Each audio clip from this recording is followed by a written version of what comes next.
Everyone agrees that there's a clash of truth and falsity in our minds. The idea that there is some kind of dark and light side struggling for power within us is present within nearly all spiritual traditions, from Christianity to Hinduism to Star Wars. Even a strictly physical worldview identifies certain people being under the sway of delusion and emotional disturbance and others that aren't. Even the people who argue, it's all fine, everything that comes into your mind is fine, are pushing back against the thoughts that come into our minds that are saying that the other thoughts aren't okay. This discussion turns especially potent when we're talking about the darkness inside people's minds that causes so much harm to the human race. Depression, despair, violent tendencies, bad judgment can lead to all kinds of pain. But why? Why is there such persistent, crafty negativity in our mental space? And how can we get it out of there? Tonight we're going to discuss theories of cause. We're going to look at how the experiences of Swedenborg and others help illuminate this mental maze for them, and what it could mean for us, and explore some of the quickest ways out. Stay tuned.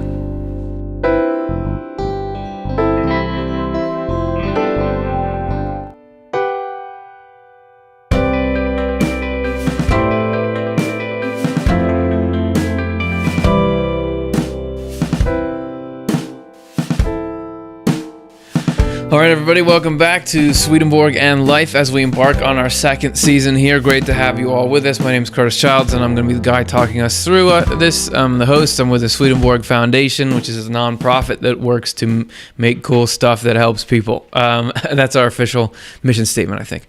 Also, if you guys want to be a part of this show today, we're going to be taking live questions. Just be writing them in as the show goes. You know the drill. At the end of it, we take them, we try to answer them. We do our best.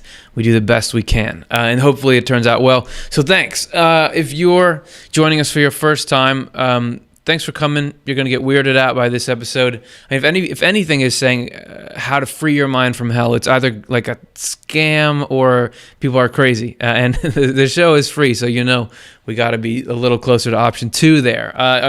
We're going to be talking about stuff like spirits. We're going to be talking about things like the sources of thoughts and feelings. But hey, mental negativity is a huge topic, and perhaps if we have to go on these journeys to find the actual legitimate source of it, it's worth taking that. So either way, I hope you enjoy the ride. Buckle up, and we're going to start with part 1, Freedom and the Mind.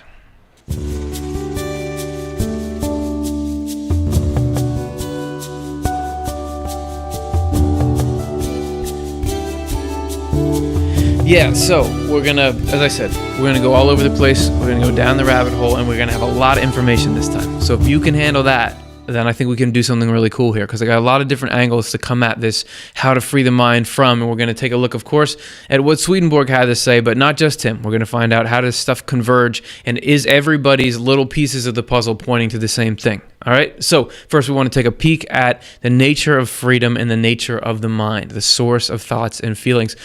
Freedom, we want to look at the way that what you would call evil takes away freedom. Now, there's sort of 2 facets to the evil phenomenon. One is the negativity we receive in our own minds, from our own minds. You know, people get beaten down and by their own thoughts and feelings. They get harassed constantly. People can be very broken just by the messages they assemble inside themselves or that they perceive.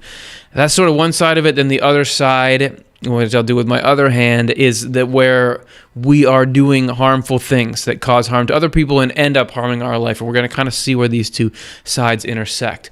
We want to start with looking at how freedom, you can sort of feel free when there is evil or negative behavior present, but that actually many traditions realize that this is actually the opposite of freedom, even if it can feel at times like you're free. So we're going to pull up a couple quotes that we got just looking around in some of the major religious texts in the world. From Islam, "O men, God's promise is true, so let not the present life delude you, and let not the deluder delude you. Surely Satan is an enemy to you, so take him for an enemy." From Buddhism, "When a man grasps at things, Mara, the evil spirit, stands beside him." Sikhism, "All vices are like chains thrown around the neck." Christianity, Jesus answered them, "Truly, truly, I say to you, everyone who commits sin is a slave to sin." So you have all of these traditions and all these powerful teachings and teachers saying, hey man, this stuff is dragging you down. right? So we're going to take a little bit of a look into the nature of this negativity or this evil and into the ways that we can free ourselves from it. So let's get into Swedenborg a little bit here. Secrets of Heaven, 892. He's talking about freedom and internal slavery. Once someone has been regenerated, and that's the process of spiritual growth, it's going from being self-centered and mean to outward focused and loving, in brief. Once someone has been regenerated, he enters for the first time into a state of freedom. Previously, he has been in a state of slavery. It is slavery when evil desires and falsities predominate, freedom when affections for good and truth do so. As long as he is in a state of slavery, a person never perceives what his situation is. Only when he enters a state of freedom does he start to do so. When he is in a state of slavery, that is, when evil desires and falsities predominate, the person who has become subject to them imagines that he is in a state of freedom. While anyone is being led on by any kind of love, and Swedenborg uses the term love to describe both positive and negative attraction, by any kind of love and following wherever it leads, he imagines that he is free. It is, however, the devilish spirits. Okay, weird alarm. We're talking about devilish spirits affecting our thoughts and feelings, and it's only going to go farther from here, so get ready. It is, however, the devilish spirits in whose company and, so to speak, fast-moving stream he is caught who carry him away.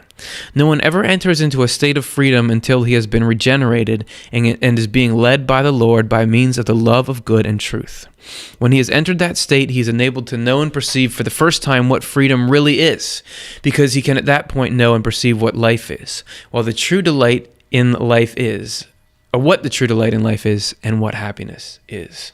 So it can feel like when we're being pulled along by negative things, by egocentric things, selfish things, it can feel like this is great, but actually we're completely being dictated to by those thoughts and feelings.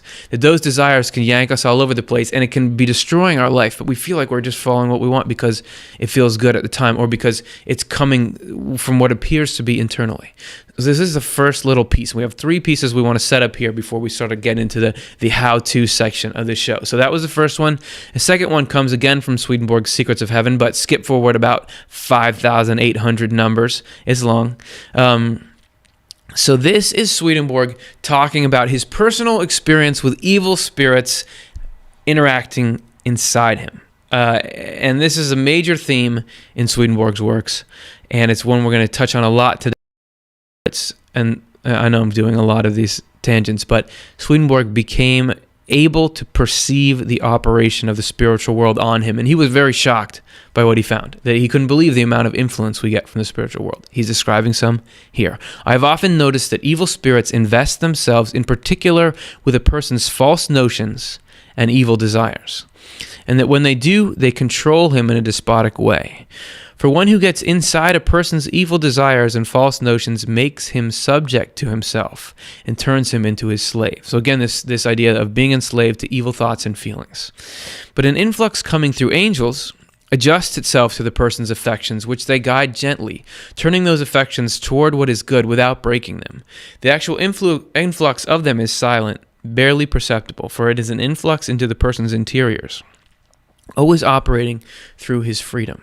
So here you have the angel and the devil on the shoulders. In Swedenborg's case, the dark side behind, the light side in front. And hell is trying to enslave minds, enslave people, and heaven is trying to let people be free. Even though it doesn't always feel like that, it's the whole situation of the mind. As we all know, just from having a mind, it's confusing. What are all these thoughts? What are all these feelings? What can I trust? What's leading me in a good direction? And the sort of the spiritual, we said in the beginning, we're going to take a look at causes.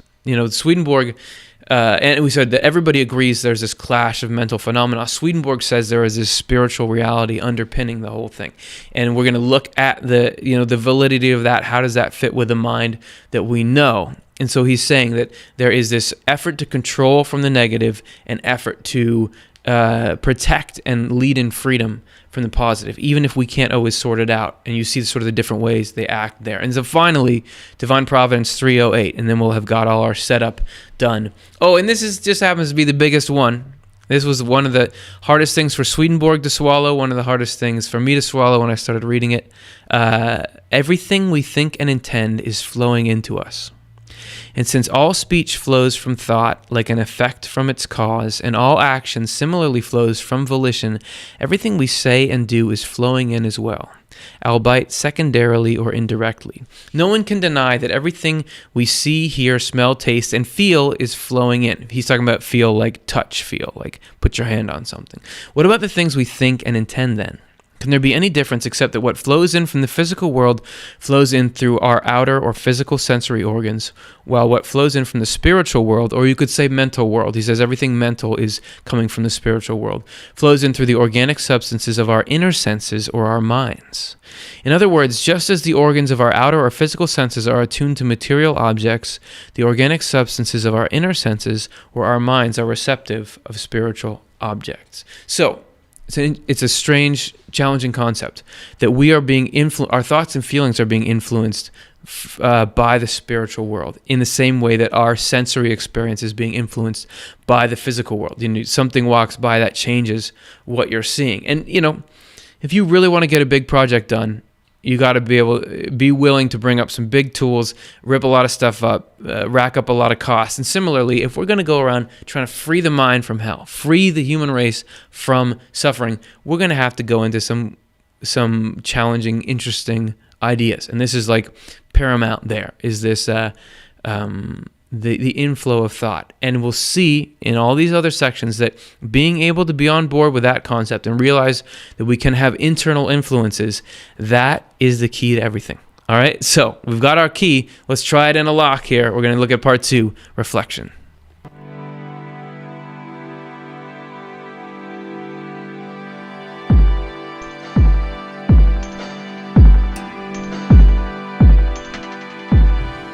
All right. And so as Stuart was pointing out, who made that was refraction actually on that bubble there. But no, because you don't know if there's another flower on the other side of it. Anyway, I don't want to get any letters about it. The point is, we're going to look at the importance of reflection in the mental sense, of looking at your thoughts and feelings, because only with that kind of introspection can we start to build up the tools, and you'll see why it's an essential part. And so I'm going to have a couple of other characters besides myself in this episode, because if we're looking at the influence of dark side or negativity or hell on the mind, you want to get Swedenborg's take, and you want to get other people. If this is a real phenomenon that's affecting everyone, other people should be running into this as well. So the first person I want to introduce you to is William Stillman, who's an author.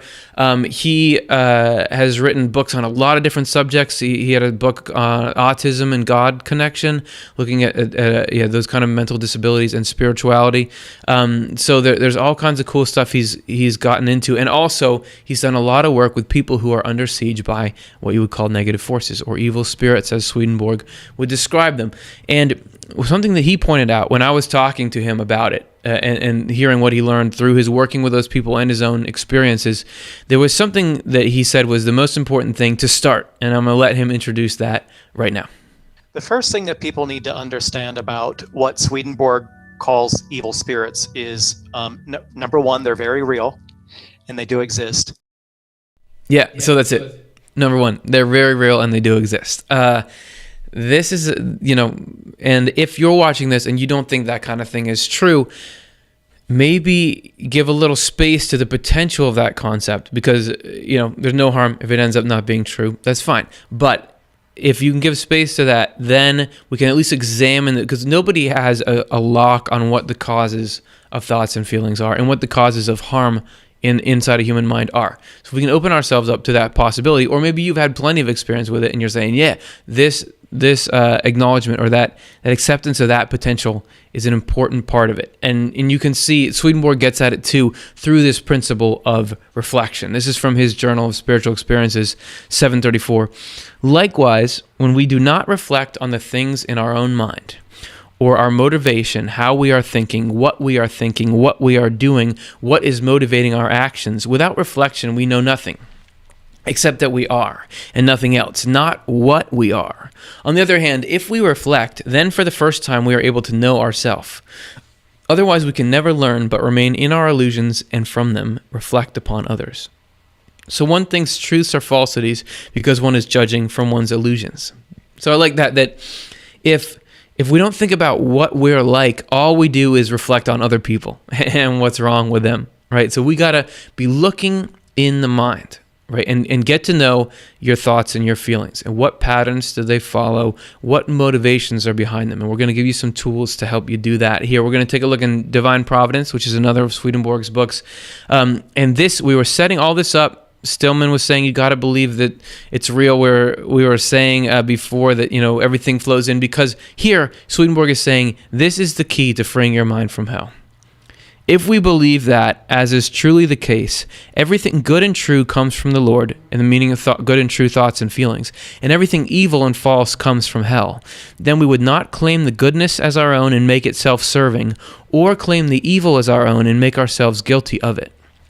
However, this contradicts the belief of people who have convinced themselves of the appearance that wisdom and prudence come from themselves and do not flow in according to the way their minds are structured, which is all of us to an extent. It all seems like, oh, it's all me. Everything I think of is me, even though we're sort of on this inexplicable treadmill. Like, how do we formulate thoughts? We don't know, but it just feels like you so much that but Swedenborg is saying, if you can flip that, the rewards are big. The payout is big. It seems as though it would be impossible to believe and think in accord with the truth that everything good and true comes from the Lord and everything evil and false from hell, when in fact to do so is truly human and angelic. If we make these two acknowledgments, we simply reflect on the evils within ourselves, and to the extent that we abstain and turn from them as sins, throw them back into the hell they came from. So you see this in other traditions. I know, like in various branches of Buddhism, it'll be like you'll be talking about mindfulness, or in meditation techniques, you'll say all the thoughts that come into your mind, just see them as clouds that are passing by, rather than grabbing them and identifying them. Just see, oh, that's a thought. It's not me. And Swedenborg is just taking this and labeling the sources of the thought factories, and saying that the good and the true is from heaven, the evil and the false is from hell. So the good news is we have a detachment from it already. And in acknowledging that, the Swedenborg was shown this very clearly, and we'll see in some later quotes he has. He's like, nothing could be clearer to me than this, even though it was strange to him at first. But in acknowledging that fact, he was able to start to, as he said we could all do, deflect the negative and let the good in more, which is pretty worth it, right? So this is why we're putting this out today. Okay, so enough with me chatting. Let's get to another one of our guest speakers. This is Jerry, and a couple episodes ago, were talking about this same concept of hell, but in a different way, and it was called How to Deal with Evil Spirits, and we introduced you to Jerry. And he was a guy who was coming anonymously because he was working in the field of mental health with schizophrenics and people who are hearing voices, and he was asking them, what do your voices say? What do they want? And he would sort of record it down, and he found out this whole world of how these voices acted, and he found those voices act just like the evil spirits Swedenborg described. So back then he was anonymous because he didn't want to get in trouble in his job, but he retired in between that show and this show, so we can give you a little more information on him. His full name is Jerry Marzinski, and he'll introduce himself further here. Yeah, first of all, I'd like to tell the audience that, now that I'm retired, I don't have to worry about, the ball and chain of being in trouble with psychiatry administration for speaking out on these things. Otherwise, I'd end up in their office going, what are you doing? What are you saying these crazy things for? Which, kind of really inhibited what I could say in the past. So I can freely speak about the world that psychotic patients are in, and it's a hell of sorts. And it has important implications for everybody. A little bit of my background: I spent 35 years on the front line of mental health, 7 years of those at one of the biggest state hospitals in the world, Central State in Georgia. I spent 14 years in the psych department of the state prison, 10 years working hospital crisis in the ERs and various treatment programs. And the whole time, I was studying what these voices were and how they operated. And I've been in trouble a bunch of times for asking patients questions about that because psychiatry wouldn't permit it. Right now I'm a licensed therapist, but if some of the stuff I'm about to tell you guys today gets back to the board, I don't know how long I'll be licensed. All right, so let's put his career at risk. All right, shall we? So that's a little introduction. And when I first met Jerry and interviewed him, one of the most fascinating things was his conclusions regarding how the experience of schizophrenic patients who are out on sort of the end of this spectrum, how that experience can tell us a lot about how things are going on in our own minds. So we're going to hear a little more from Jerry about that sort of cross application and the use that we can get out of what he's learned and what other people have learned there. So here, I'll let him continue. So it's important to know that schizophrenic patients experience these voices as intrusive thoughts.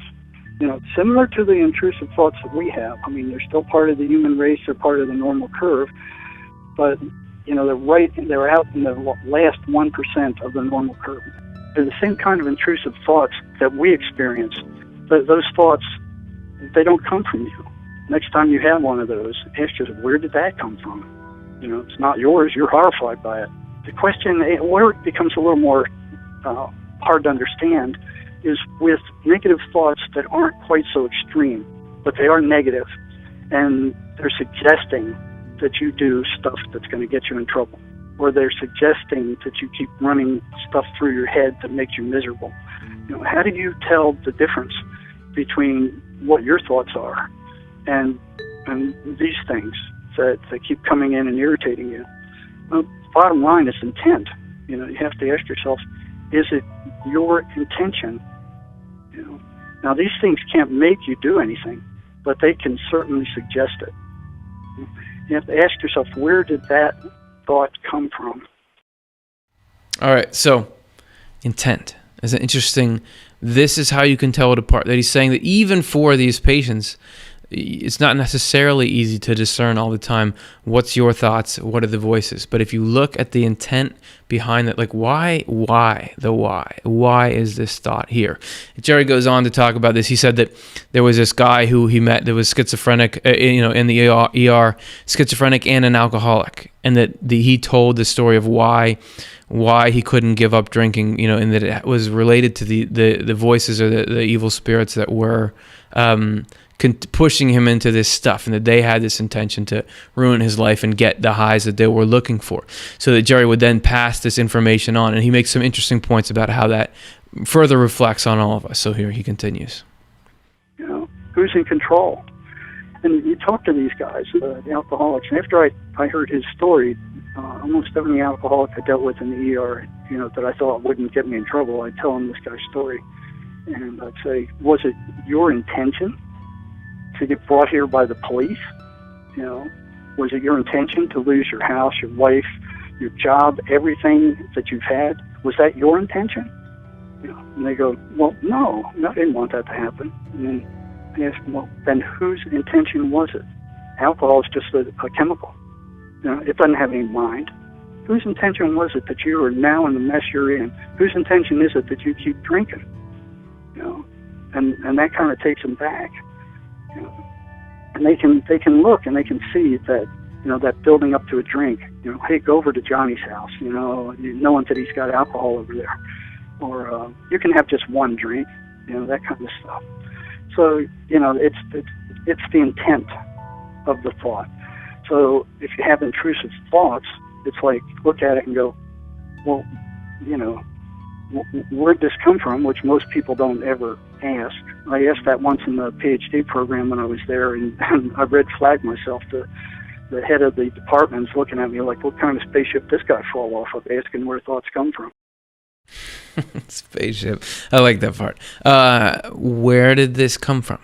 This is the same principle Swedenborg was talking about, introspection, looking at the thoughts, scrutinizing the thoughts and feelings. And Jerry's saying that the intent behind these matters, and that we'll get into the intent of heaven and the intent of hell. If we're trying to look for the intent behind thoughts, we'll see sort of what that might be a tip-off to in a minute, although you can probably guess. However, I have one little clip from Jerry, which is he once had an experience where he experienced, during his experience, what he thinks was a form of what the patients experienced. And it was just a brief thing that came and left, but it was so striking to him, he still remembers it, decades later. And he was swimming in a lake late at night, and he was pretty far out, and suddenly he had these very strange thoughts come into his mind that were like They sounded like his thoughts, but they were so different in content that it stuck out to him, and they were trying to convince him he was going to drown when he was out there, even though he was a very accomplished swimmer and everything. So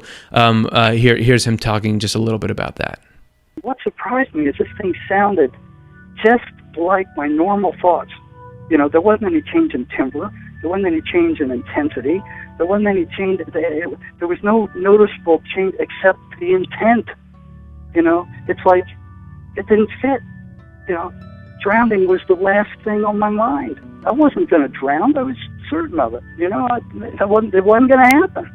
But here's this thing saying, okay, you're heading for the bottom. You're going to drown. We whenever we're looking at goods or things that are produced, we don't always, but we often want to know where were these produced. For example, you've all seen "Made in China" on something, right?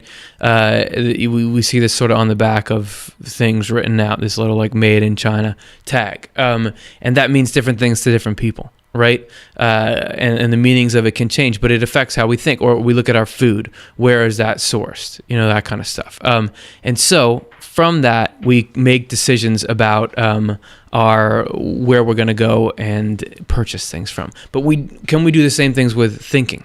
You know, can we look at our thoughts and see, you know, is there a "made in somewhere" tag? And then we're going to be able to look for the tag is what we're trying to get you tonight. All right, so one last thing for this segment, Divine Providence 3:12. Oh no, we're doing 6202. Oh, I forgot to do this one. Okay, that's why it's all messed up. There's two more. One of them is Secrets of Heaven 6202. And we're going to take the subject further with this as he starts. To take the subject further, it should be recognized that all evil flows in from hell, and all good from the Lord by way of heaven. So we said that before, we'll say it again. The reason, however, why evil becomes a person's own is that he believes and convinces himself that he thinks and practices it all by himself. In this way, he makes it his own. So we don't know any better. Everything that's coming in, we think, oh, that's me, and so we assimilate it. But if he believed what is really so, it would not be evil, but good from the Lord that became his own. Again, he's pointing out that for some reason, just knowing about sources changes the whole equation and the whole outcome. For if he believed what is really so, he would think the instant evil flowed in, that it came from the evil spirits present with him. And since that was what he thought, the angels could ward off evil and repel it. For influx from angels takes place into what a person knows and believes, not what he does not know or believe. And there was nowhere else for it to become firmly established than in something that the person knows or believes. So you got to have that knowledge in there, that heaven is trying to save us, but heaven can't work unless you have something to work with, some substrate in the form of ideas. So that if we get this concept together, that's when angels can actually work to divert the evil influence. But if we don't have that knowledge, there's nothing for them to operate into because it violates the freedom, right? And we'll get to why the freedom is so important. Okay, now we're going to look at Divine Providence 312. I may add, so this is Swedenborg just talking about personal experience here. And so this is just a little of what it's like if you can see spirits and talk to them. I may add here an experience that is quite common in the spiritual world. One spirit can instill her or his own thoughts and desires into another spirit, and the other spirit is totally unaware that the thought and desire are not arising spontaneously. In the spiritual world, they call this thinking in someone else or thinking from someone else. I have seen this 1,000 times. However, as soon as people realized that someone else was instilling these thoughts and feelings, they became resentful and turned away. I may append to this experience something that happens to me every day. Evil spirits are often inserting evil and false elements into my thoughts, things that seem to me to be within and from myself, as though I myself were thinking them. However, since I have realized that they were evil and false, so again, this introspection, this realizing, I have asked who was inserting them. They have been unmasked and driven away. This shows that everything evil is flowing in with its falsity from hell, and that everything good is flowing in with its truth from the Lord, and both seem to be within us. So, if you believe him, Swedenborg is saying, this happened to me so much, it just became the norm for me. And because I knew, hey, this is evil and false. And this is like a stepping back from everything that comes in, oh, this is all me, so it's all good. Instead, you're looking almost objectively at yourself to say, this is coming in, oh, this is not good. Therefore, it comes from hell. So, and him being able to do that, not only did he get to see where it came from, but it was taken away. So we can't, I can't, I don't know if you can, see spirits and the spiritual world and angels and how it all works, but with thoughts and feelings. If we can put the same labeling on thoughts and feelings, we can get the same kind of deflection process, or that's the promise. All right, so if we're going to try to label these things, we got to sort of know what we're looking for, right? So we're going to, part 3, we're going to take a little tour and try to do some spotting of the nature of the elements of hell. So here we go.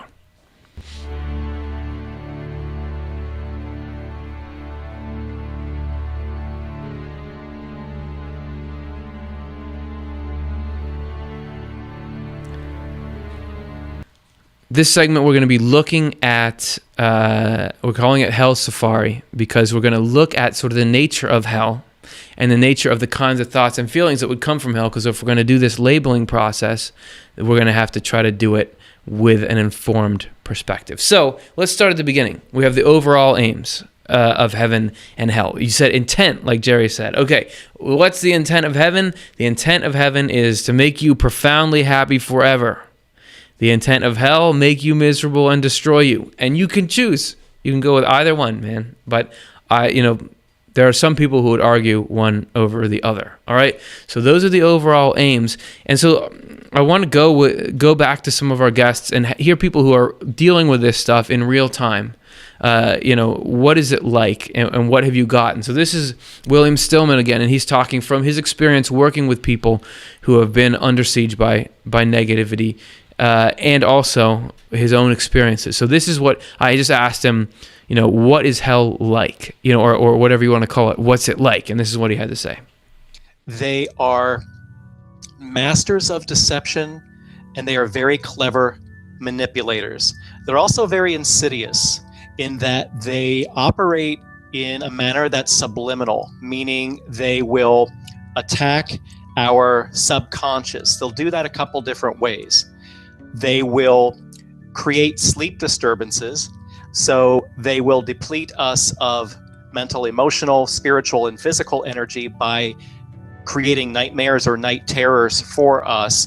For the person who is already struggling with their mental, emotional well-being, they will create this mental loop that is repetitive over and over again, that says things like, I'm the only one who really understands you, or I'm the only one that you can trust, I'm your only friend.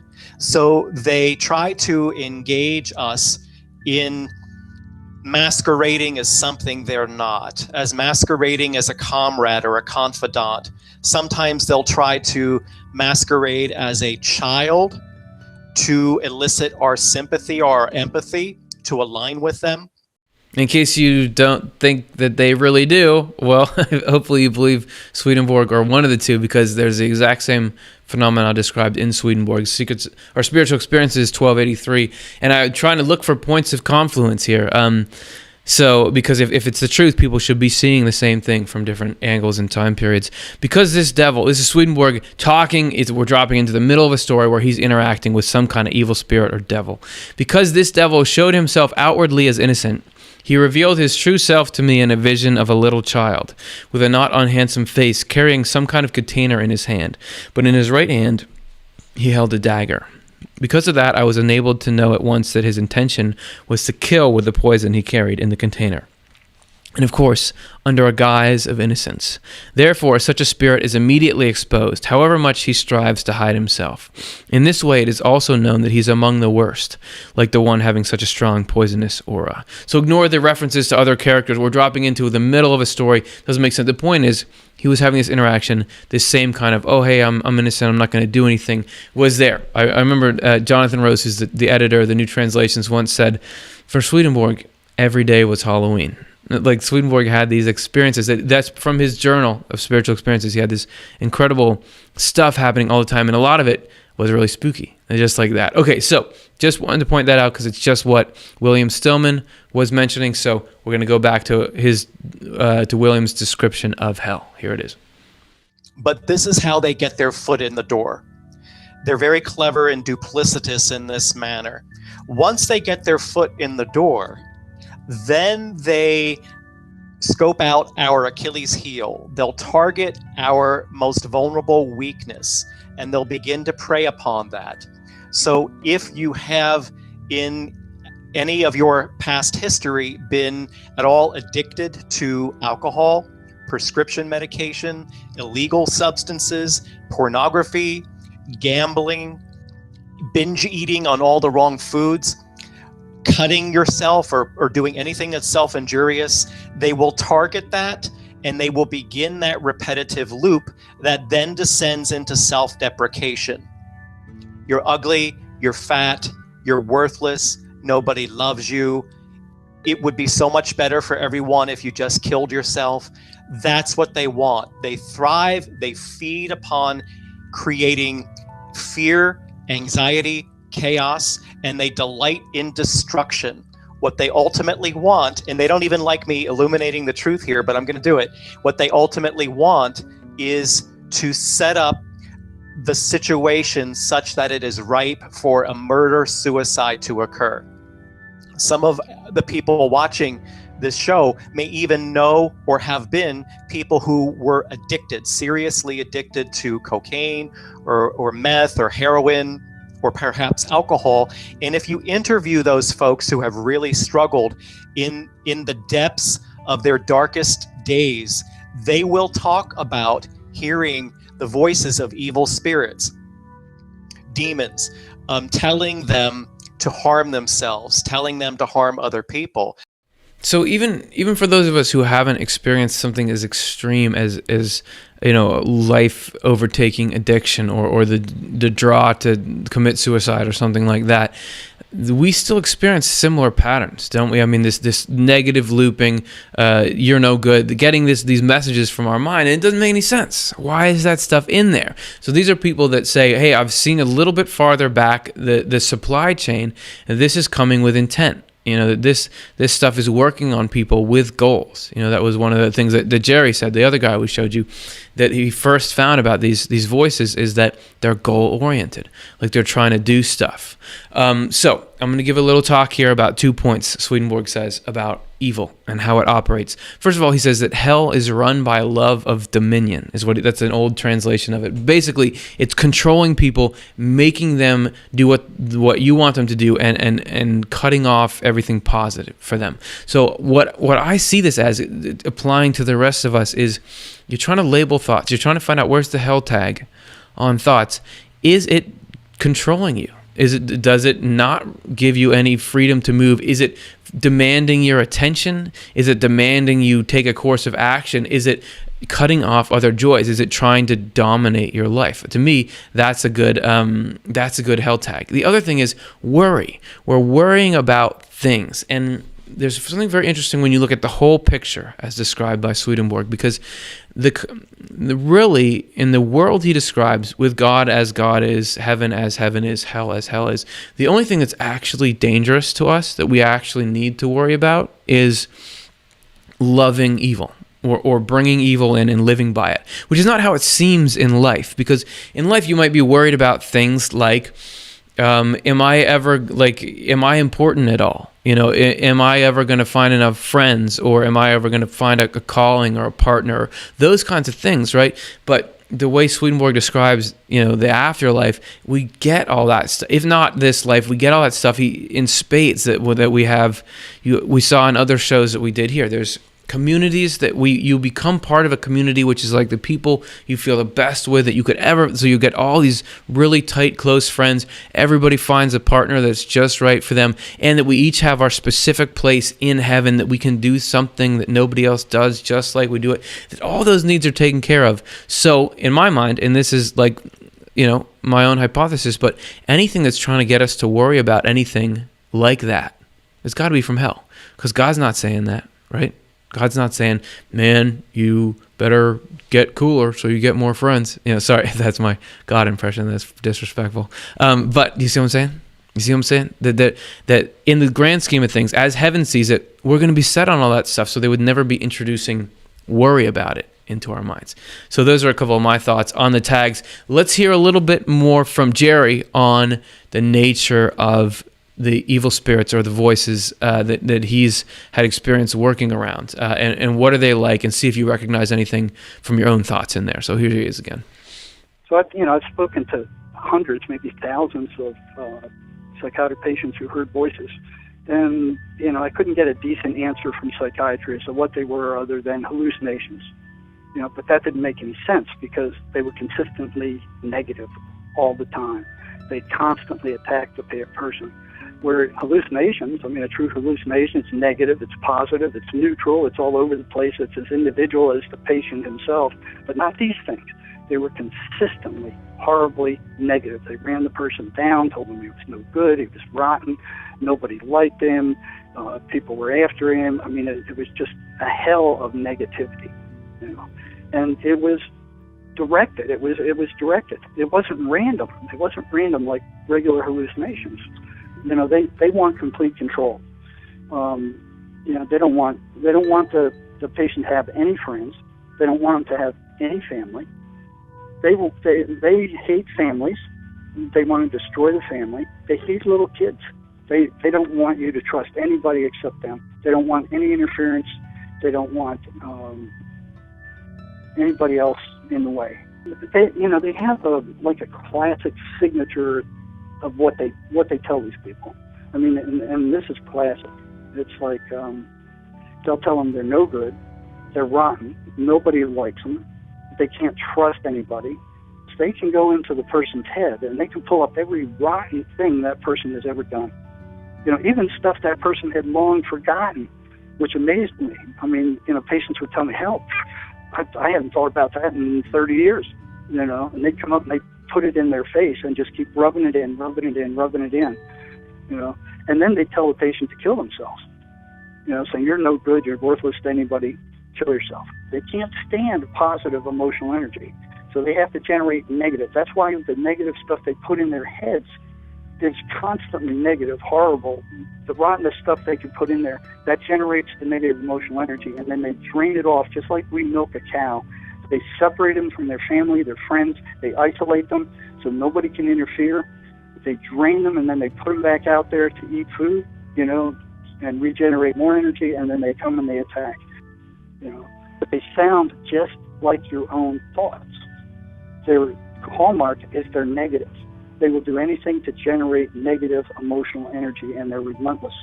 They'll tell you you're no good, you're worthless, you did this stupid thing, everybody hates you. Anything they can put in your head that will generate negative emotional energy that they can later suck off, they'll do it. So, I don't know about you, but I see a lot of similarities in the descriptions of William, Jerry, and Swedenborg. And this is people in different fields in different parts of the country, different country in Swedenborg's case, different century. But yet, and when I was telling Jerry, I was like, yeah, I'm talking to this guy, William, and he says a lot of the same things as you. And Jerry's like, yeah, the truth. That if everybody's doing gravity experiments on different parts of the planet, they're all going to find the same thing.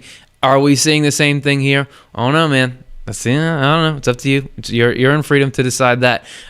So let's close this segment with something from Swedenborg's Journal of Spiritual Experiences.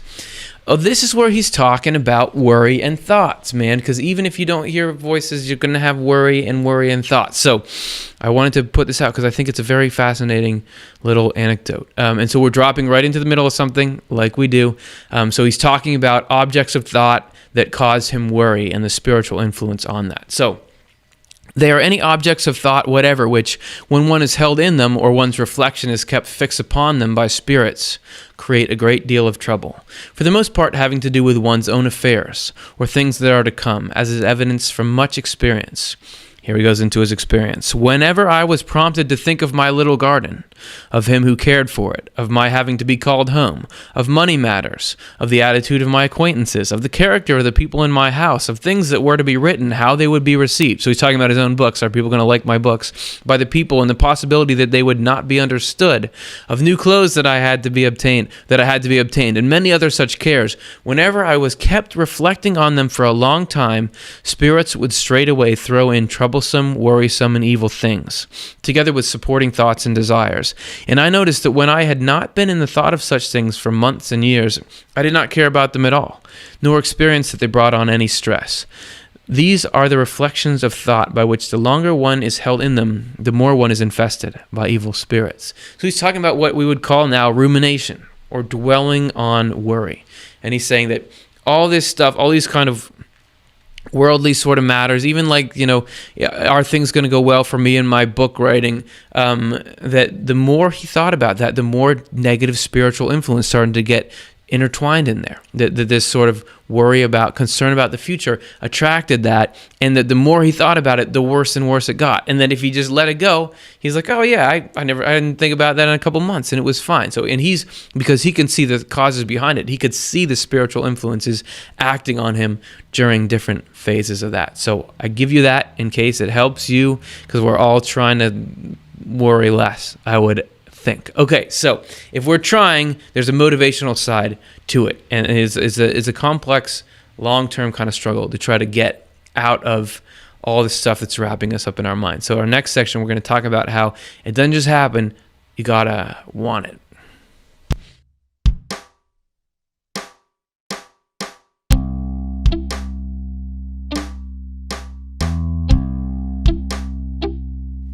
So we begin this segment here with a pretty well-known, most of you have probably heard of it, the story of the two wolves, which is a Native American legend. And so here, if you haven't heard it, here it is. An old Cherokee is teaching his grandson about life. A fight is going on inside me, he said to the boy. It is a terrible fight, and it is between two wolves. One is evil. He is anger, envy, sorrow, regret, greed, arrogance, self-pity, guilt, resentment, inferiority, lies, false pride, superiority, and ego. He continued, the other is good.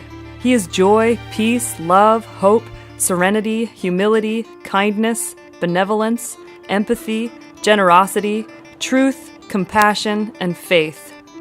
The same fight is going on inside you, and inside every other person, too. The grandson thought about it for a minute and then asked his grandfather, which wolf will win? The old Cherokee simply replied, the one you feed. So, how do we feed the right wolf? And this is not just something that's this show is pointing out, or even that legend. This comes from all over the place. We've pulled a couple quotes again from major religious traditions.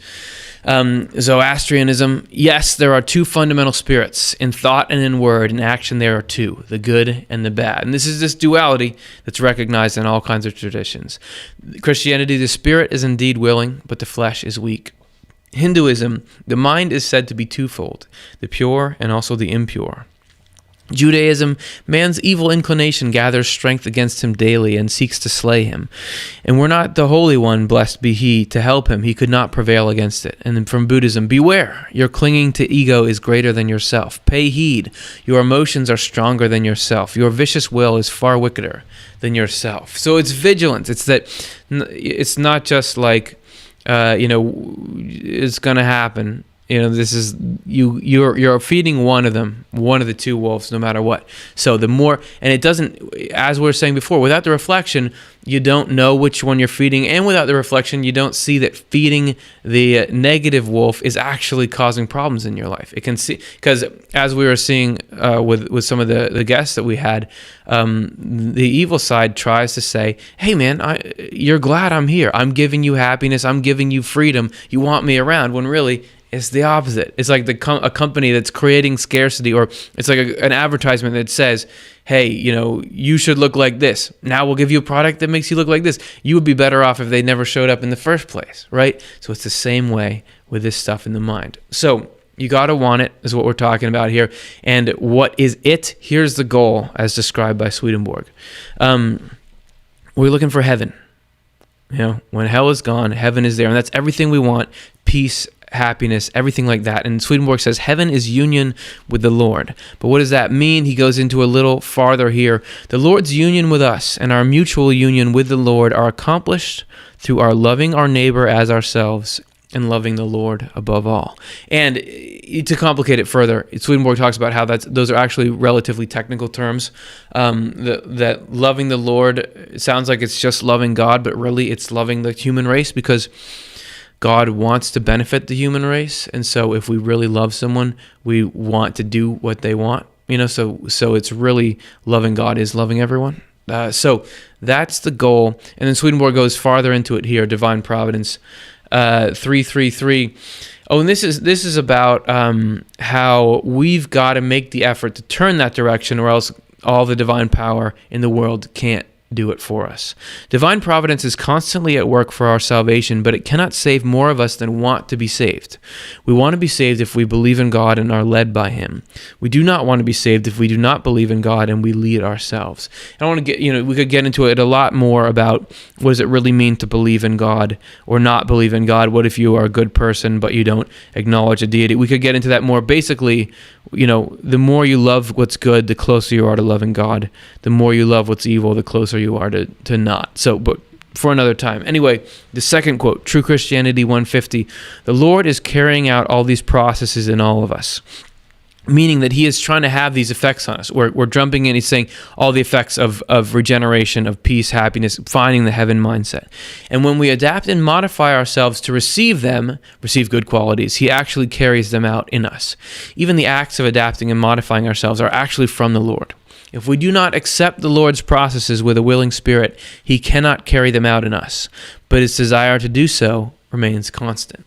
So God is trying to reform, and by reform, there's a tendency historically in religion to, we're so evil, God is, no, but it's heal. It's heal to sickness in us of different kinds. Some, as we were saying in the beginning, some is the negative tendencies we have in doing things. Others is just the things we're under attack by. But we've got to want that. We've got to turn that way in order for the divine to be able to work in us. And I was thinking, that made me think of hitting bottom. Are you guys familiar with that? That's where, it's often referred to when there's some kind of addiction you have, some issue is making your life totally unmanageable, and some event happens or something where you realize, I can't live like this. So I got into a conversation with author Peter Rhodes, who's been on our program before, and he had done a lot of work with recovery programs and that kind of thing. And so I asked him about this hitting bottom and how that affects people in their desire to change. So this is what he said.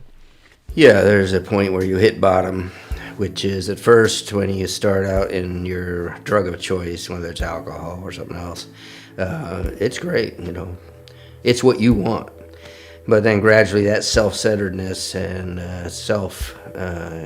giving yourself, gratifying yourself, divine possibility to gratify the human ego, so you always want more to drink, more to drug. And eventually that's a downhill spiral. And it brings you to a point where the impact it's having on your relationship with your friends or your wife or your children, you start to see the unmanageability of giving in to your will all the time. And that can get worse and worse and worse until eventually the outcome of your will, Swedenborg talks about the evils of your falsity.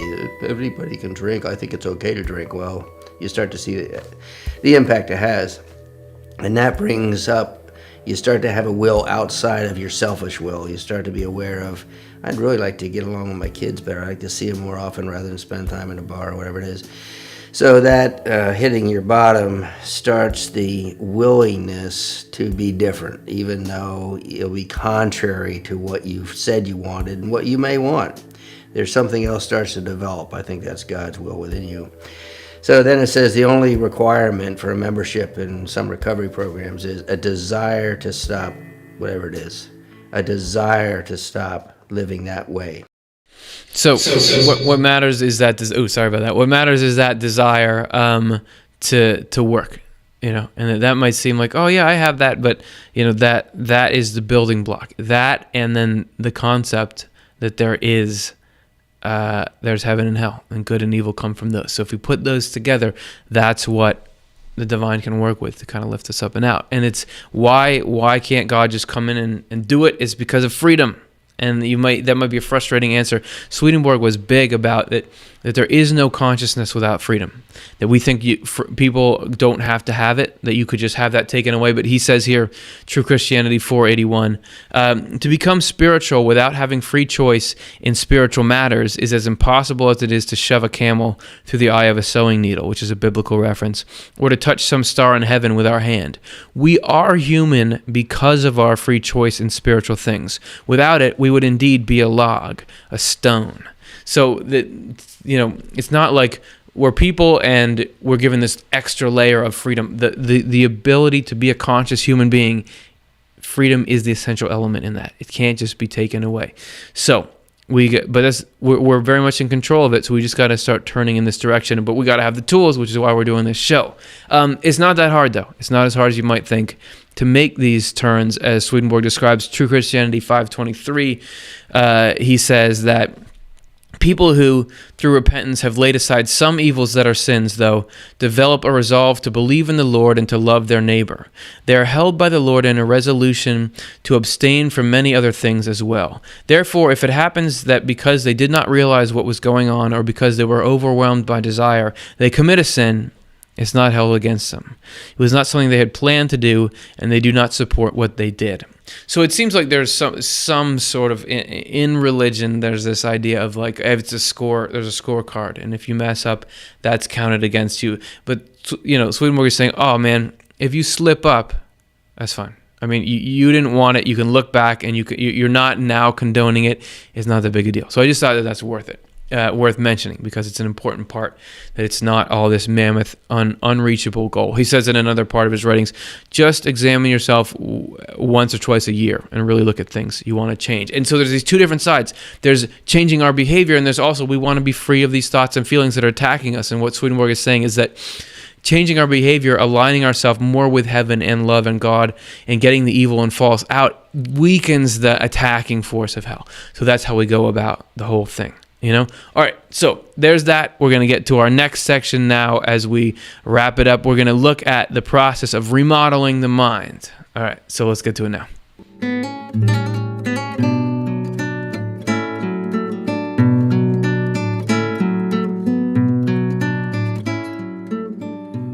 So the house is a very common symbol of the human mind. I mean, Swedenborg says the house is a correspondence of the mind, meaning a symbol or a representation. But also in dream psychology, a house is a symbol of the mind. It pops up in art in various places. So going with that, we're going to give you some remodeling tips for the mind, if you're still willing to watch after something that corny. All right, so the first tip, sweep the path.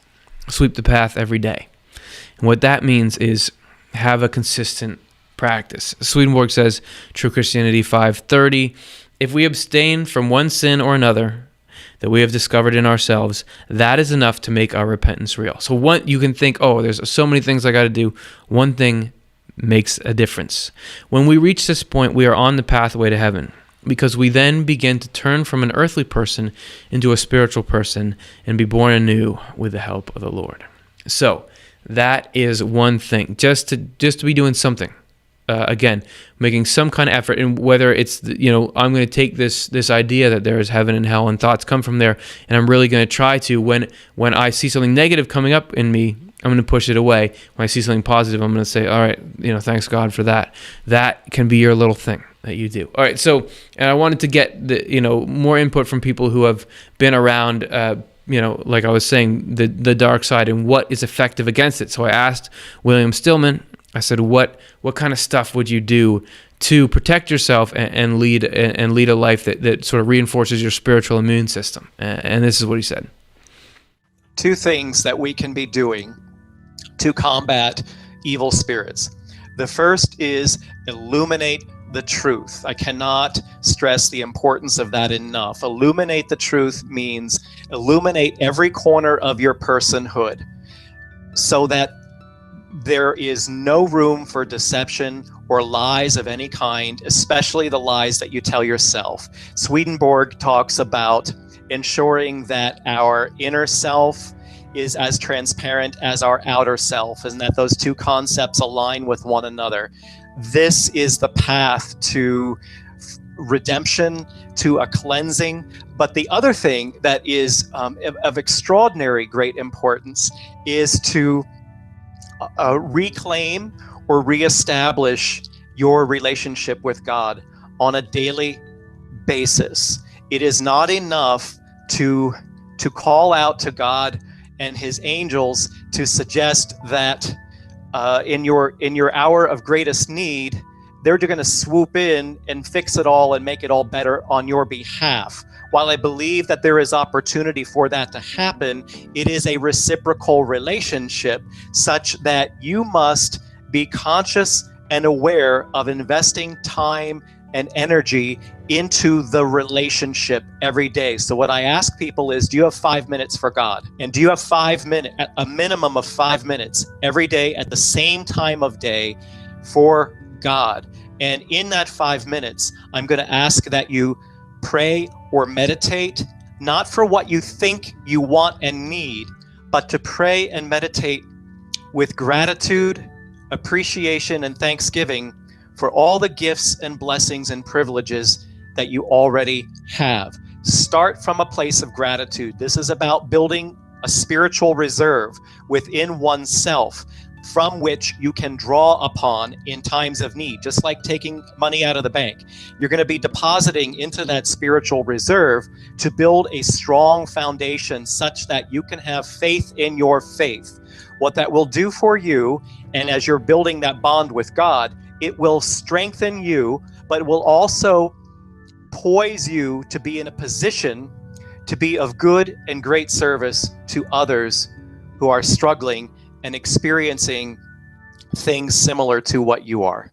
So a little spiritual financial advice as well. And I like that idea of building that reserve. And when things are going good, if you can build these habits when things are going good, then when you need them, when things are going bad, you have that built in instead of trying to start from scratch there. All right, so remodeling tip 2, accept love deliveries. Yeah, we made that graphic. It's pretty awesome. This is True Christianity 457 to 458. Goodwill makes the connection between ourselves and God. Because God loves every one of us but cannot directly benefit us, he can benefit us only indirectly through each other. For this reason, he inspires us with his love. If we receive this love, we become connected to God and we love our neighbor out of love for God. God's love for people flows into us. When we receive that love and cooperate with it, it becomes love for our neighbor. And wherever love of God and love of goodness is present, hell can't stand that atmosphere. So if you want to make yourself really toxic to the dark side, you got to do the light side stuff. Right, if I can keep using the Force analogy, that the more and it's not rocket science. It's doing nice things for other people that lets you be a conduit for God. And the more you're that, the less that evil spirits even want to creep up on you. Swedenborg talked about that. Once evil spirits knew that with him they couldn't get anywhere, they wouldn't even try it because they don't want to get into anything that they can't win. Right? They don't like to play if there's an actual risk in it. All right, so of course, if we're giving you real estate advice, spiritual real estate advice, the third one is location. These houses, it almost doesn't matter what kind of houses they are because they're in such a cool spot, right? And we can't, if you're remodeling a house, you can't relocate a physical house without a lot of difficulty. But spiritually, you can actually relocate all the time. In Swedenborg, this is a clip we're going to play of Jonathan Rose reading Swedenborg. A quote from Swedenborg about location in the spiritual world. And it's a fascinating concept about how we can actually be changing our spiritual neighborhood based on the kind of things we choose. So here it is. Every human being, from infancy to old age, is relocating and changing places in the spiritual world. In early childhood, we're kept in the eastern region there, on its north side. In later childhood and youth, as we acquire a foundation in our religion, we move in a series of stages away from the north and toward the south. In early adulthood, when we begin to think with our own minds, we are brought farther south. Later on, when we become independent and able to judge for ourselves and are growing in matters that inwardly relate to God and love for our neighbor, we move into the southern region, on its east side. But if we have a fondness for evil and indulge in it, we move toward the west. Our body is not kept in that interspace or central area, but our spirit is. As its condition changes by moving either toward what is good or toward what is evil, our spirit is moved to different places or locations in this or that region and comes into contact with the people who live there. It's important to know, however, that the Lord does not transfer us here or there. We relocate ourselves in various ways. If we choose what is good, then we together with the Lord relocate, or rather, the Lord together with us relocates our spirit farther east. If, however, we choose what is evil, then we together with the devil relocate, or rather the devil together with us relocates our spirit farther west. And please note that when I say heaven, I mean the Lord, because the Lord is everything to all of heaven. And when I say the devil, I mean hell, because all the people there are devils. All right. So, and to further illustrate that, we have a quote from Divine Providence 296, where he says, "We need to realize that all of us in spirit are in some community in the spiritual world, in a hellish one if we are evil, or being evil at the time, and a heavenly one if we are good. Sometimes we are even visible there when we are deep in meditation," which that's a whole other that if you get deep enough, people in your spiritual community can see you. He talks about that you just kind of, you're not really, you're like halfway there. Anyway, it's interesting. We'll get into it another time.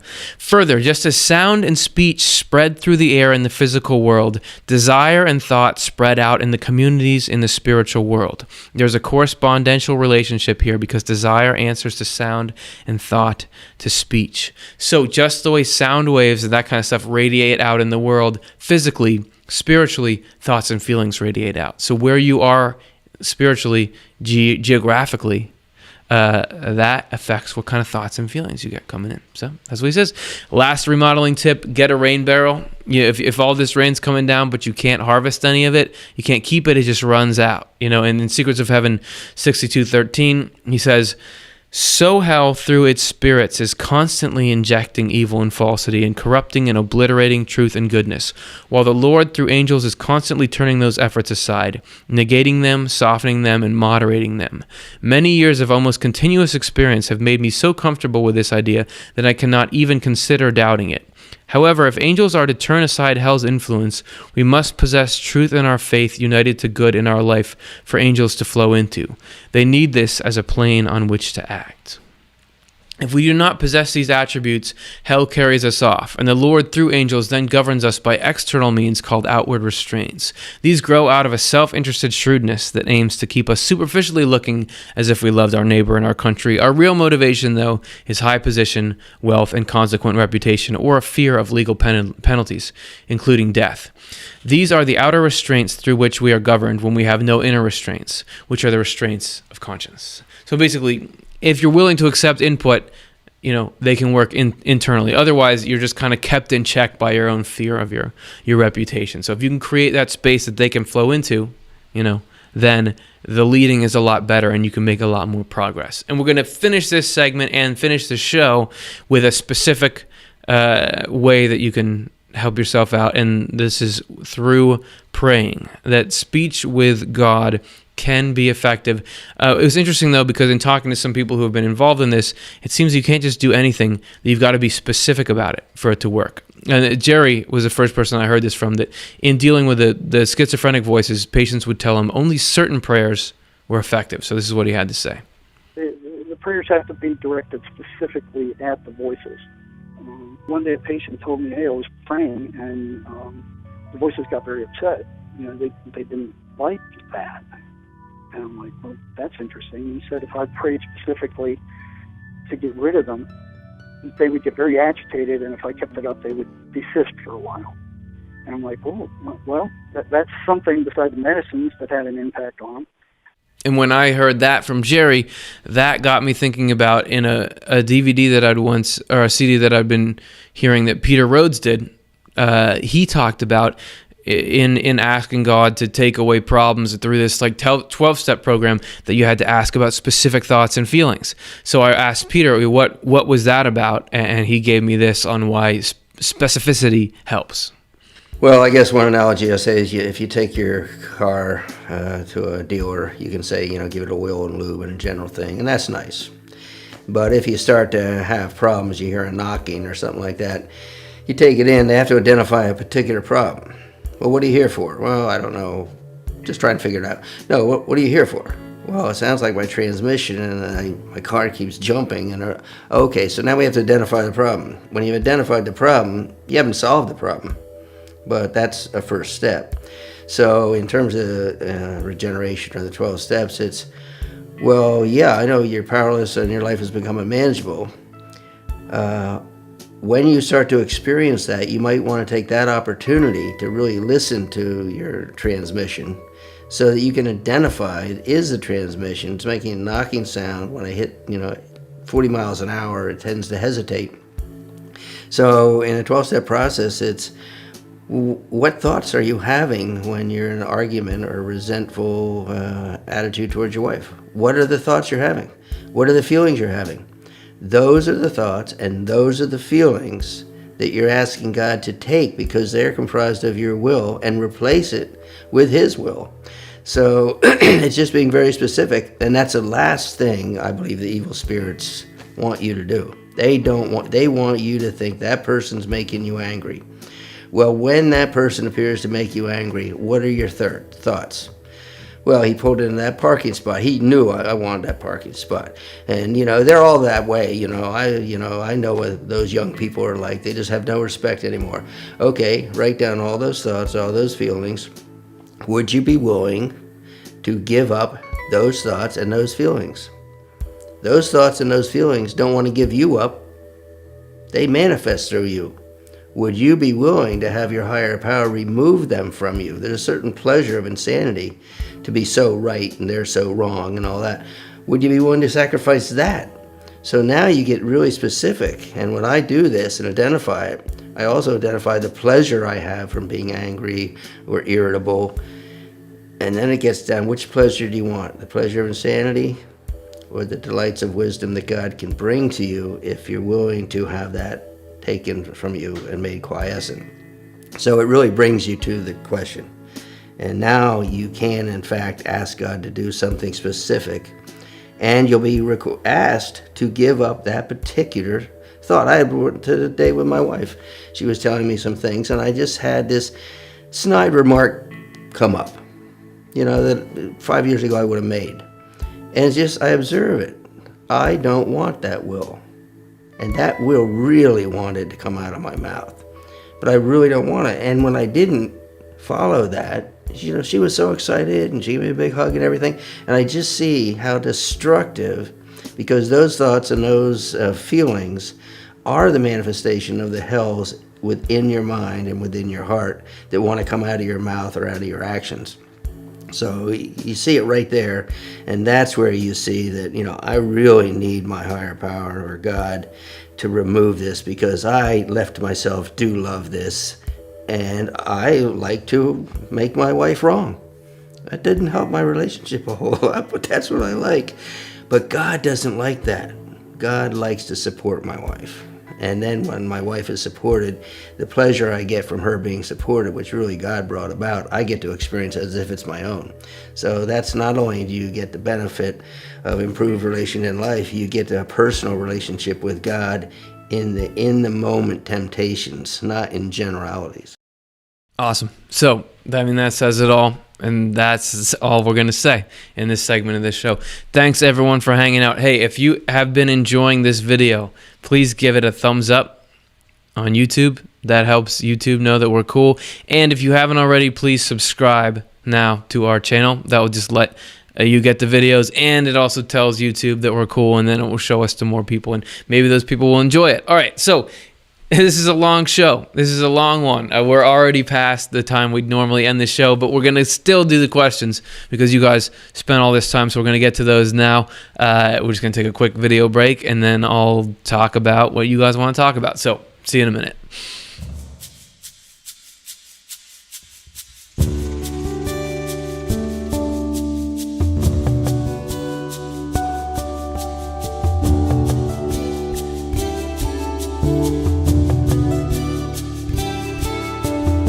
All right, we're here. It's time for the question and answer period, as it always is. Thanks for hanging out. Thanks for going the distance with us. Let's see what's on your minds. We got questions coming in. Okay, this one is from YouTube. Gudrun, the worrying over money is indeed a hell state. Always having to fear that you can't provide properly for your child. Does Swedenborg mention anything about the hell states that we create in each other? How we protect ourselves against those? Okay, awesome. And I see a couple of topics we could comment on there. Worry is tough to stop, especially when there seems to be a really good reason. If you're worried that you can't provide properly for your child, I mean, that's not something you can just brush off because there's somebody depending on you. And even Swedenborg says it's not against order to try to go provide for people you care about and love. Where you can kind of see a dividing point is excessive worry isn't helping anyone. It's not helping you go out. It's not helping you go out and do things. It's not helping your kid to see you worried all the time. So there's some kind of dividing line there where you can say, okay, real constructive stuff leads to action. If you're already doing everything you can do, then maybe this worry is a hell type thing.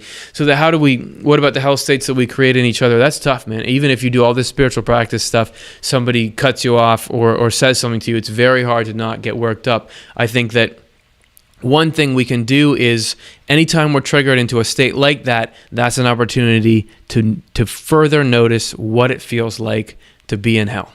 Right? And the more that we can, I'm in hell right now. Sometimes all you can do is just barely notice instead of just thinking, I'm mad at that person. You can, I'm in hell. So anything like that, in a way, the protection comes to, because if we get something positive out of it, that's like sort of the ultimate protection. So those are a couple of thoughts I had. If anyone else in the chat room has something, you can go ahead and give a better answer than me. All right, let's take a look at our next one.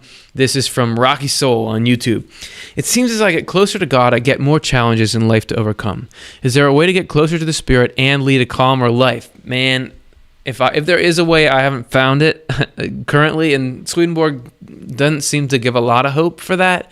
Because he talks about reformation through struggle, and we did a show called "The Purpose of Spiritual Struggles," and they're sometimes translated temptations in the older translation. That it's through these hardships that we really come to, like something like today's show. That there's hell and heaven in the mind, and you have to. But I don't believe that. If life's going fine, it's easy to not believe that. But if you start to get overwhelmed by hell inside you, you start to be a little more open to, okay, maybe there is something there. So. I don't know how to make it calmer, and I would hope that the more we establish the mindset of heaven, the not worrying, the more we deflate the ego, the less things trigger us. But as of right now, I haven't quite gotten out there. So I don't have a ton of hope, but we're not in this alone. People can support each other. I think there are ways that we can make the journey easier for each other, like Swedenborg was saying, that God can reach out through people to people. So maybe if we develop better networks for that, we can make progress there. So anyway, it's a great question, and I wish I had more better things to say about it. All right, let's take a look at another one. This is from Diego, YouTube. In another show, Curtis brought up a point that I've always wondered about. Why is it that good can recognize evil, but evil can't recognize good? I think it might have something to do with frequencies, because when we're good, we hit on more cylinders. Yeah, I think you're on the right track there, and I would just add to it that Swedenborg says that there's what he calls the heavenly marriage and the hellish marriage.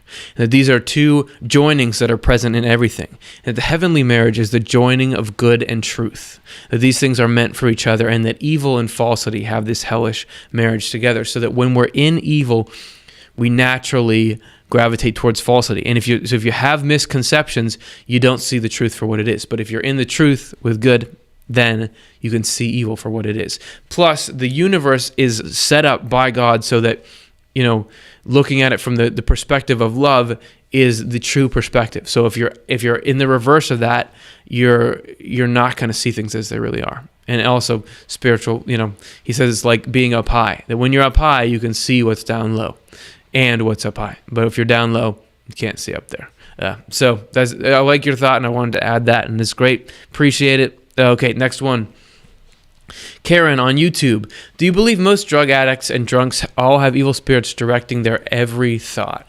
No, I don't think so. I mean, I don't think every thought. I think we're all a mix of good and evil, I definitely find in my low-level addiction type, or getting into less than healthy behaviors, there's times when I really feel jerked around by that stuff, and there's times when I am in my better self. And I think everybody goes through that cycle, and not like people who have been addicted or are addicted or in some different class. And you can see some people, if for whatever reason, can be really far gone. It's really hard to reach them. There's a lot less daylight getting through, but nobody's completely gone.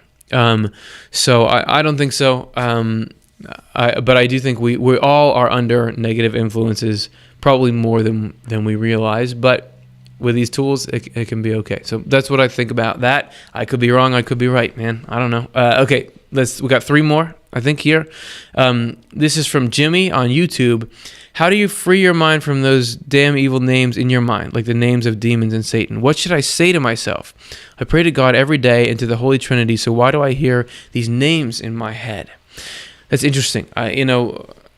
It sounds like we got some kind of repetitive situation there. And I know that Swedenborg talks about evil spirits will focus on, or will try to do the same thing over and over without let up, which is, as somebody pointed out, that's the same technique that our military does, that the U.S. military does. Other militaries, they'll deprive people of sleep and repeat music over and over, that kind of thing, to try to wear people down.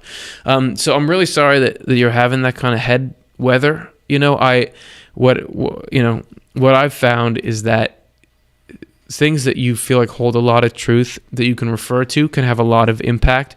In the Swedenborgian Christian tradition, things like quotes from the Bible that you take to mean something really powerful, that can have an effect. We actually did, if you search on our channel for how to stop unwanted thoughts, I believe is the title of it. We did a little short video on that. That's the best thing that I've found. I know Jerry Marzinski, who said in the other episode that you can repeat, even if you're repeating the 23rd Psalm over and over and over again, or something else that means that to you, that can be better than hearing that. If anybody in the chat room has anything more than that, those are the first couple things. But those are a few things. I find that if you're engaging specifically with your negative thoughts and feelings, it will be overwhelming. If you're repeating these truthful things, then that seems to have potency. And that, as we were saying at the end of the show, praying with your prayers, specificity, like, please take away these names in my head, that might somehow tip the freedom thing. Obviously, I don't have the one answer for how to get rid of that, but I appreciate you sharing, and I hope that you come into good techniques soon. All right, so let's get to another one. Theoraptus, YouTube. I always felt that life was a test and the objective was to get the best possible score on the scorecard.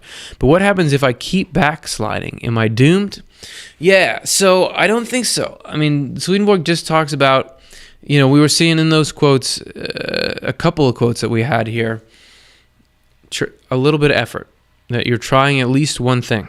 I don't think it's a cumulative thing. Have you shown the willingness to want to try to be good? Do you want to try? It's not like, we're talking about here, up against hell. It could be too much, but if you're just making an effort, that's it. I don't think it's like the only way to get to, and we talked, what was it, last episode or 2 episodes ago, how you end up in heaven or hell. Hell is only if you're refusing to try to be good. Some people are up against more than they can handle here. It's not like we can go out and do harmful things to everyone and think, oh, I'll be fine. But if we're trying, what we want when we're in our calm level states, what we're trying to do when we're not being overwhelmed by something, I think that's what really matters. So those are my thoughts. Okay, we have more. People have been asking more new questions, so I'm going to keep going with a few more. This is Drive By Poet on YouTube. I don't think I understand how outside influences from heaven and hell make you think and do stuff, but you still have freedom and volition. Can you summarize that again? Yeah, it's a complicated concept, because you think, if these influences are coming in, then what are we? And what I think that the primary thing, obviously everybody's unique. You can tell it by interacting with people. Swedenborg also says no two people can ever be alike. So we're not just blank cups that can be filled with different kinds of water, but there is an element of things are flowing into us. And what Swedenborg will say is that a lot of it is, we do have this part in the middle of us that gets to choose what to accept or reject, or what to resist against, and what to grab onto. And even if sometimes that's being pushed around, it always kind of returns to equilibrium. So that's an important part. And it's the same thing with which kind of thoughts and what actions, which thoughts we let go into actions. We get the idea, do I want to go study this kind of thing? All right, I'm going to do it. The kind of receptacle we are defines an essence. And as far as we're not, you can sort of get into thinking like, oh, we're sort of nothing, but it's not how it is. And the Swedenborg says the more you go into heaven, the more you feel like you are your own person. Even though you know your life is coming from God, the more you feel like you are your own person. And he also says that in the ideal state, how things are supposed to be, we wouldn't be ruled intermediately by spirits. We'd be just have this direct flow of life from God. So this is kind of like a patch there. So it's a really good question that a lot of people have had. I don't know if that was a good summary, but I tried it. And if not, you can ask another question later and I'll try it again. Okay, great. Thanks. Let's do another one. This is Rocky Soul, YouTube. So part of our job as a spiritual person is to forgive people that have been led astray by an evil spirit. Man, I think so. I mean, that's hard to do. This principle of, if we really believe that evil was from hell and good was from heaven, we could be free of this. It would be the same in the way we feel about other people. That we could also say, and that's hard to do if somebody does something that bothers you. To say, hey, listen, they're complicit in some ways and they're a victim in another way. That's something that gets you towards. I mean, that's going towards the angelic mindset. Obviously, we don't enable harmful behavior, but you're not interested in judging the person because you know that, hey, man, they were suckered by hell into doing it on some level. So I think so, man. I like that, Rocky Soul. All right, one last one. This is really the last one again from Rocky Soul. So we have to love God and shun evil, and not be married to the outcome. All right, yeah, man. I think so. Outcomes are hard to control. It's more what Swedenborg describes more is the mindset. And yeah, that's basically, it comes in the order of push away what's bad, love what's good, and then believe in divine providence. So I think you said it well. I don't need to add a ton to it. All right, everyone, this is probably the longest episode of the show that we've ever had. So thank you so much for hanging with me for all this time. If you value marathon discussions about spirits influencing our thoughts like this, and you want them to continue, please consider making a donation to the nonprofit Swedenborg Foundation. It's tax deductible. Open up the link in the description if you're watching live, or if you're watching in post, just click this box here, and that will take you to a place. Just $5 would make a big difference, because we have this grant that will match it 5-1. So it'll go a long way. It would really make it so we can keep doing this and hopefully provide something that is not too common out on the web. This kind of discussion, this kind of experience. Thanks very much to all of you guys. And if you want to join us next week, we'll be doing this at the same time. We're going to take a tour of some of the strangest places in the afterlife. So hopefully you want to get on board for that, and I'll see you next week. Thanks again.